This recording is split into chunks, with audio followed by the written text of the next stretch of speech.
A Dutch artist, Bart Jansen, turned his dead cat Orville into a drone.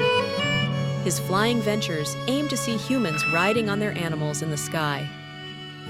It all started in 2012, when his cat Orville got hit by a car.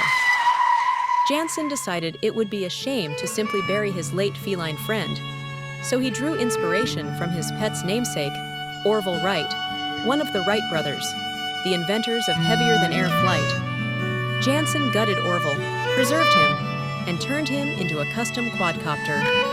The response was huge. Jansen had recruited the help of technical engineer Arjen Beltman to design and help fly his half-cat, half-machine creation. And it was covered everywhere from Mail Online to Forbes. According to the Los Angeles Times, the unconventional drone caused global outrage after footage of it went viral.